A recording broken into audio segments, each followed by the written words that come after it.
Ito mga ka-pepper tree, bahagi ko sa inyo ha. Itong kaalaman na paano magpatubo ng pepper tree sa loob ng ilang taon malaki na. Ito 5 months pa lang ito mga ka-pepper tree, oh, tingnan nyo. 5 months pa lang yan siya. Pero matangkad na.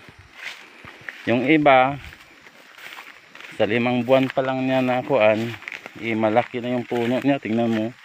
Oh. Kasing laki na ng malapit na kasing laki ng braso yung puno niya. Hindi ito sa pinagmamayabang ko pepper tree, ka-pepper tree. Ipamahagi ko lang sa inyo itong kalamang ito para naman na sa panahon na kayo magtanim ng pepper tree, hindi kayo mahirapan. Bakit ang pepper tree puro sanga-sanga, hindi maging straight? Ito kasi yung sekreto niyan ka-pepper tree. Nakita nyo ito? Nakita nyo yan? Yan yung sa tutubo niyang dahon, may tutubong sanga. Every 4 days o every 1 week, pinuputol ko yan. Pinuputol ko hanggang magtangkad siya. Kaya matangkad yung pepper tree na ito. Malaki, tingnan nyo.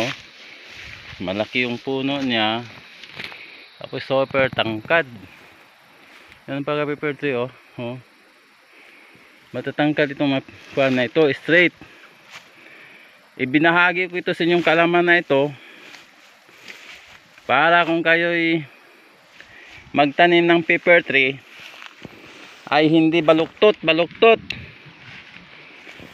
para sa panahon na ito'y anihin nyo na, lalagariin nyo para sa pang furniture nyo o gagawin yung bahay, ay yung pepper tree, yung mga ka-pepper tree, i-straight siya.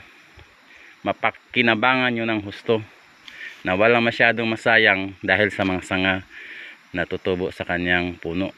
Okay, pepper tree, ibinahagi ito ha, hindi para ipagmayabang, kundi para magiging isang kaalaman sa bawat isa na magtatanim ng pepper tree. Okay? Salamat and God bless sa ating lahat.